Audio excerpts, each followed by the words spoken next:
When the Baltimore Ravens first drafted LaJohntay Wester, one of my boys who's a Buffs fan, he actually texted me. He said, "Ooh, y'all got another Florida Raven, and that boy is nice." So what did I do? I went and checked out LaJohntay Wester for myself, especially with him being a Florida Raven. That's the first thing that I looked up. I said, "Oh yeah, he is for sure. We got another one." But then I watched film on him. I watched a couple of games from him. And then obviously with the Buffs, it's Shedeur Sanders. Everybody thinking about him and everybody wondering about Travis Hunter. What's he going to do in this game? What plays is he going to make in this game? And he did that pretty much for each and every game. But there were a lot of times when LaJohntay Wester, he would be one of the first reads and he would make it happen. He was one of Shedeur Sanders' go-to guys, and he was a playmaker. And even when he was at, FAU, he made plays there as well. But with LaJohntay Wester, him being on the Baltimore Ravens, something that we have continued to talk about and continue to emphasize this offseason is that while we would love for him to be a big part of the offense, we can't realistically expect that because he has so much in front of him.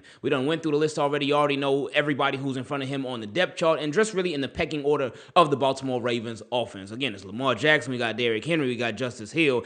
There's DeAndre Hopkins, Rashad Bateman, Zay Flowers, Mark Andrews, Isaiah Likely. And it's a little bit more in there too, like a Tez Walker, like a Tylan Wallace. But with LaJohntay Wester, something about him that I've been thinking about it over the past couple of days, and I've really been wanting to share with y'all, is that I really do think he can be sort of an underrated playmaker for the Baltimore Ravens offense this year. And let me explain why I think that. It's because of patterns, stuff that we have seen with John Harbaugh. We know John Harbaugh obviously specialized as a special teams coach with the Eagles. He also coached the DBs too, so he know about both sides of the ball, whatnot, really all three phases of the ball. I know a lot of people say, "Oh, Harbaugh don't know about offense and defense." He does. If he didn't, then he wouldn't be able to be a head coach. But anyway, with Harbaugh, we know if you're a good special teamer, if you really give your all on special teams, then you will get more and more opportunities on offense or defense, whatever side of the ball you play on. We've seen it before time and time again. Even just last year with special teams, we saw who? It was Tez Walker. We saw Tez Walker over there making tackles on special teams, whether it was punt, whether it was on kickoff. We saw him really giving his all. And what did that lead to? He ended up getting opportunities. It took him a little minute, but again, last year we had Zay Flowers, Rashad Bateman, Nelson Aguilar, and everybody else who we named before. They were all in front of him, but he still got more and more opportunities as the season went on. I could see the same thing for LaJohntay Wester. Reason being because I expect him to end up winning that punt return spot. I expect him to hold it down. And especially, one of the biggest reasons I expect him to hold it down as a punt returner for the Baltimore Ravens this year is because it's something that he's done before. It's something that he's comfortable with. It's something that he has plenty of experience doing. It sort of reminds me of when the Baltimore Ravens, when we drafted Tyler Linderbaum. Because previous to that, we had all these different guys playing center. Some had been centers before in their career. Some had not. And it was just so up and down. It fluctuated. It varied. There were all these different changes at the center position. But then when we drafted Tyler Linderbaum, it was a big relief because Linderbaum is somebody that plays center literally his whole football life. So we had a true center.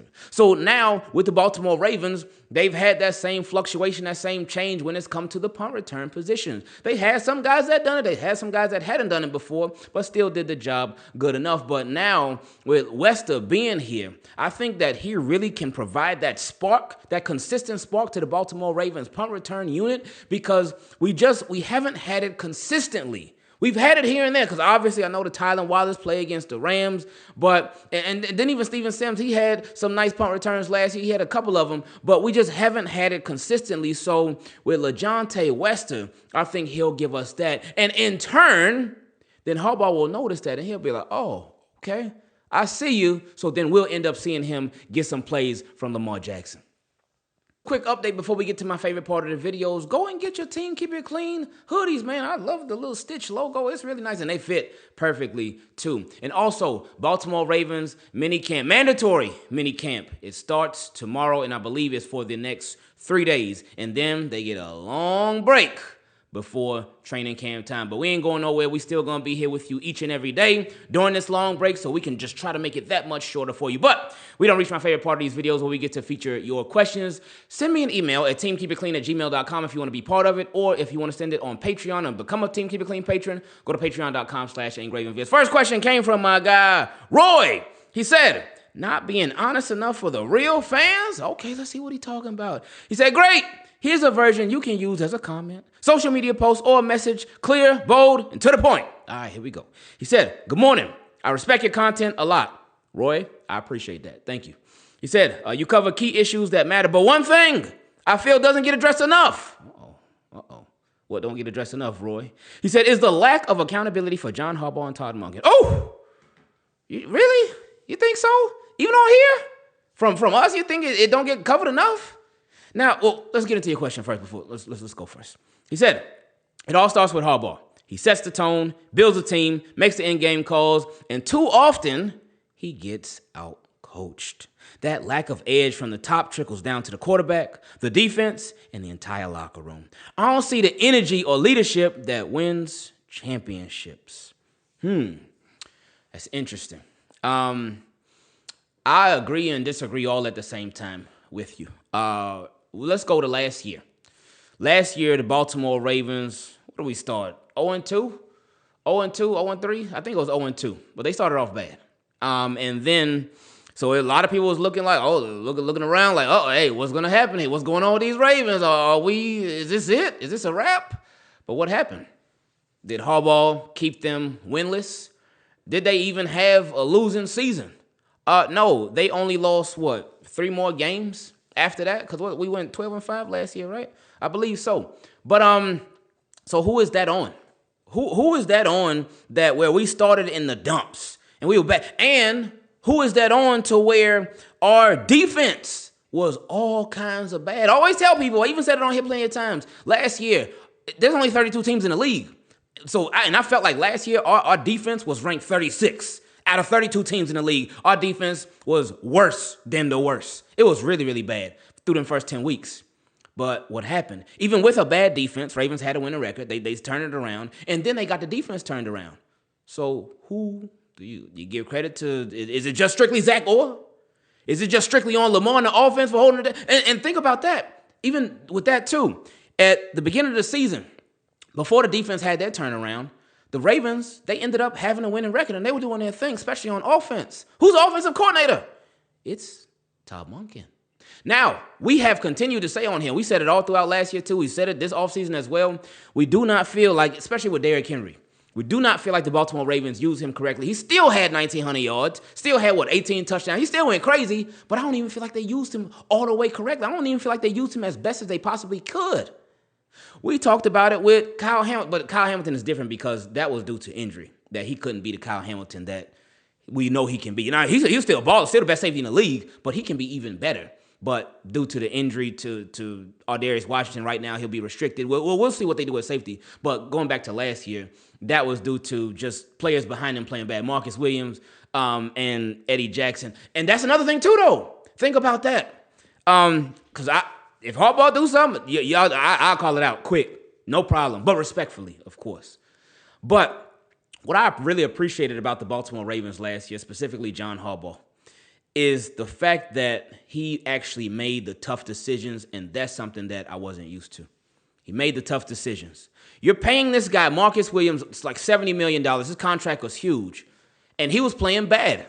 You recognize that he was playing bad. You saw that he was playing bad. What did you do? Oh, man, we can't bench him. We paying him all that money. No, Ravens benched him. They benched him. They actually did it. This last offseason, you made a decision to sign Eddie Jackson. Eddie Jackson is ball hog safety. He's known for causing turnovers and whatnot. You saw he was playing bad. Were you like, man, that's going to make us look stupid. If we end up benching him, we can't do that. We can't do that. That's going to make us look foolish because it's going to make it look like the free agent that we decided to sign, that we decided to bring on our team, decided to be a starter, it's going to make it look like we made a bad decision. What did they do? They cut him. They released him. I mean, the part of it was too, because he decided, like, I ain't flying with y'all to Pittsburgh. I ain't want to have no part of that.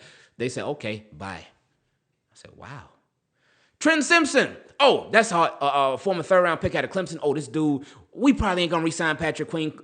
Trent Simpson going to take over for Patrick Queen next to Roquan Smith. Oh, it's going to be amazing. We can't wait. What happened? It ain't look so good early on. What did they do? They benched him. They made the tough decisions. So for me, when I look at John Harbaugh, again, like I said, if there's an issue, we'll call it out, no problem. Todd Monken, Zach Orr, whoever. But I think it's also important that we're balanced with it. And what I mean when I say balance, if we're going to call out the issues and say, hey, it's this, that, and a third, also just make sure you give credit where credit is due as well. But back to what I was looking at, was Todd Monken really that bad last year? Overall, he did have his little things here and there. Sometimes he get a little cute with these plays and whatnot. And be like, well, hey, what's going on? With Derrick Henry, the usage of him was up and down. It's like, oh, but overall, when you look at things overall, in my opinion, with John Harbaugh too, with Todd Monken, with Zach Orr, they all did have their little issues here and there. But overall, last year, they did a phenomenal job. But let's continue first before we keep going, because y'all know we could go on this all day. Anyway, he said with John Harbaugh, too often he gets outcoached. That has happened before, for sure, especially in previous years. Now, last year, Ravens, you look at the Bills game. This might end up being our only question because I feel like this is going to take a little while, but it's all good. You look at the Bills game, the playoff game from last year. Were the Baltimore Ravens outcoached? In my opinion, no, they weren't. What the Buffalo Bills did, especially on offense, they played extremely conservative. Extremely conservative. Josh Allen ain't have a bunch of passing yards. He didn't even have a bunch of rushing yards. They played extremely conservative, and they were like, look, we know these Ravens. These Ravens, they love to make the mistakes. They love to make the silly mistakes. So let's just chill. We ain't gonna do nothing crazy. We ain't gonna take no crazy shots down the field. We ain't gonna run no crazy plays, no trick plays, nothing like that. We're gonna chill. Let's let the Ravens end up making the mistakes. And then we'll see how it goes. And that's exactly what happened. Now, you did say, hey, everything starts with Harbaugh. But last year, in that playoff game, that Bills game, was he outcoached or was that on the players? Which one? I think I know where you're going to go with it, but who was that on? Because did John Harbaugh make Rashad Bateman run the wrong route and Lamar throw the interception? Is that on John Harbaugh? Is it on John Harbaugh that Mark Andrews, he fumbled the ball? Is the drop is the Lamar Jackson fumble? When Lamar fumbled the ball and Von Miller took it back almost all the way, thank goodness for Justice Hill, though, is the fumble that Lamar Jackson fumbled and lost, is that on John Harbaugh? Is the play literally right before that fumble where Mark Andrews dropped the ball? He dropped the pass, perfect pass, hit him in the chest. Is that on John Harbaugh? Is the drop two-point conversion where Mark Andrews dropped it, is that on John Harbaugh? Now, if you want to say, hey, they should have used Derrick Henry differently. They should have implemented him more in that Bills playoff game. Then, okay, that would be on John Harbaugh. John Harbaugh and Todd Monken. Got it. But the turnovers, the drops, in my opinion, that's not on the coach. That's not. Now, there have been previous playoff games in previous years where I have said it too plenty of times. Hey, coaching, like, y'all need to tighten up, man. What is that? What was that? But let's continue before we continue. He said, the lack of edge from the top trickles down to the quarterback, the defense, and the entire locker room. I don't see the energy or leadership that wins championships. He said, yes, Harbaugh won a Super Bowl, but with the talent he had, a stronger coach could have won 2 or 3. Oh, you talking about so back then? Or you talking about still the previous talent that he's had his entire career as Ravens head coach since 2008? You talking about 2008 to 2024? Or you talking about 2008 to 2012? It sounds like you're talking about his entire coaching career. He said that team, oh no, you're talking about 2012. He said that team didn't need much coaching. And honestly, the worst thing that happened in 2018 was Flacco getting hurt because it saved Harbaugh's job. He was on his way out. He was on his way out. He for sure was. Ravens and him, they mutually agreed to part ways. Harbaugh was getting ready to be out the door. That was getting ready to be a wrap. It was going to be no more Harbaugh for the Baltimore Ravens, and they would have went in another direction. He said, 2024 was a massive disappointment. Yes, it was. I'm with you all day on that. We didn't make it to the AFC Championship. We didn't reach the Super Bowl. Yeah, 2024 is like, really? And that's how you, like, really? Yeah, it was bad, man. He said Derrick Henry didn't get 2,000 rushing yards and was completely underutilized in both the run and pass game, especially in the RPO. I agree with that for sure. Both too. Because y'all remember, if y'all were here during the season, we talked about it all the time. We wish the Baltimore Ravens, and they did it more towards the end of the year, but we wish they would have just implemented him a lot more in the passing game, especially. Because in the running game too. Because there would be some time he'd break off a big run, they bring him off the field. There'd be times when the Ravens on first down, second down, third down, they say, Derrick Henry, come off the field. And it just, a lot of times when they would bring Derrick Henry off the field, they would give away what they were doing. So it just made it a lot easier for defensive coordinators and defenses. Derrick Henry coming off the field, 98% of the time it's going to be a pass. And it was. But then I absolutely love when they started involving him in the passing game, because that adds a new element, a new wrinkle to the offense. And that adds that much more unpredictability. But anyway, continuing, he said, I get that content creators have to be careful with what they say, especially former players, but real football minds can see what's happening. Only a few actually speak the truth about Harbaugh monkeying and how this team is being held back. Oh, so that was like that's not true. What you said is for. You said, I get content creators have to be careful what they say. No, everybody should be careful what they say. And it seems like you want people to be like, hey, Harbaugh, that's stupid, monkey, that's dumb, Zach, that's trash. It ain't got to be all that, in my opinion. It ain't got to be all that. We should be able to have conversations on, and we've been talking about this for years. It's something that we try to implement on here for years. We should be able to have conversations respectfully about the good, the bad, and everything else in between with it when it comes to the Baltimore Ravens. And really just anything in general too, but especially with the Baltimore Ravens, because that's what we talk about on here. And we should be able to, if we agree with something that happened, that good stuff. If we don't agree with it, say, we ain't agree with that. But it's a way to go about doing everything. You ain't got to be all loud and obnoxious. Oh, man, I hate this, and this is stupid. Oh, that's dumb. Oh, what? It's different stroke for different folks. That part, I get that. Different strokes for different folks. But I think that it sounds like, for what, especially you phrasing it like that. And again, a lot, let me know too, because a lot can be lost in translation, especially if it's not being said, if it's being read, if it's in text. But you said, I get that content creators have to be careful with what they say, especially former players, but real football minds can see what's happening. Only a few can actually speak the truth about Harbaugh monkeying and how this team is being held back. So it sounds like you are saying that with me, that I'm a liar. That's what it sounds like. But again, let me know if I'm wrong. Because again, you said, I get that content creators have to be careful what they say. And then you said, only a few actually speak the truth about Harbaugh monkeying and how this team is being held back. So it seemed like you were insinuating that I don't do that. But again, if that's how you feel, it's okay. It's okay. But anyway, he said, and don't get me started on EDC handing Harbaugh an extension before the season. That should have been earned, not assumed. Now, again, if you've been, look, like I said, this is the first question that you ever sent.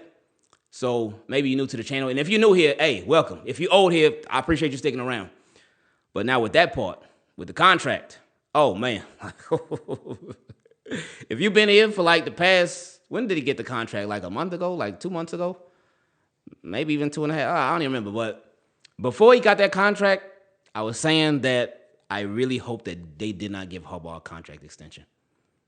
But I knew that they were going to give Harbaugh a contract extension. Everybody knew that they were going to give Harbaugh a contract extension because we all knew that the Ravens don't like lame duck years. So they were not going to let Harbaugh just be on a one-year contract. No, they ain't doing that.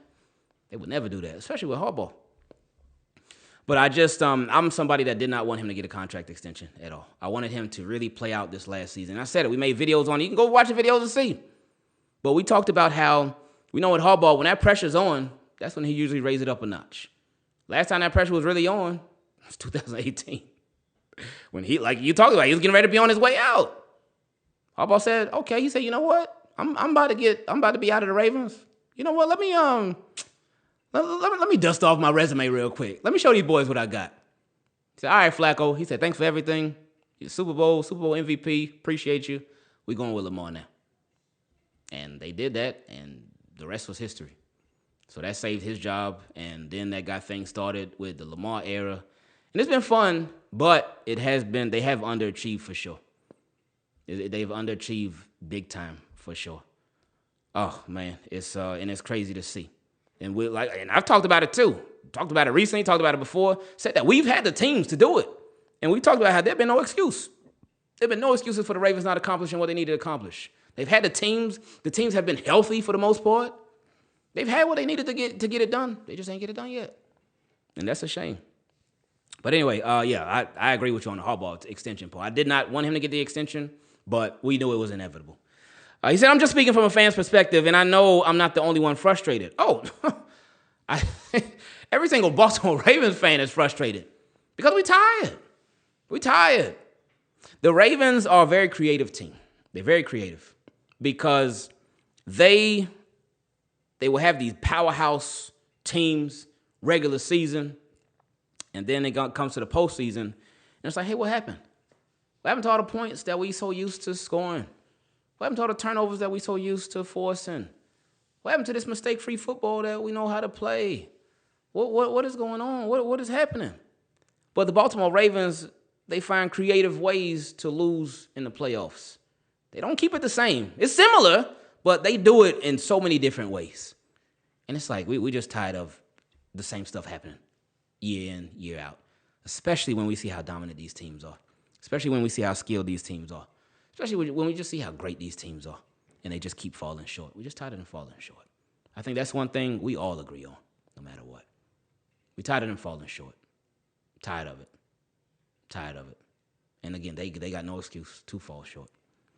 But anyway, he said, Roy, I'm just speaking from a fan's perspective, and I know I'm not the only one frustrated. He said, Roy, who played Pop Warner football, high school, junior college, and adult league in the United States Air Force, and my son is a running backs coach for Syracuse University. Okay. Hey, that's cool, man. I like that. Good stuff, man. He said, hey, so maybe, you never know how things work themselves out. Maybe your son could end up becoming a coach for the Baltimore Ravens. Hey, I don't know. Anyway, he says, so we know football in our house. But keep it clean always. Great work and peace. Appreciate you, Roy.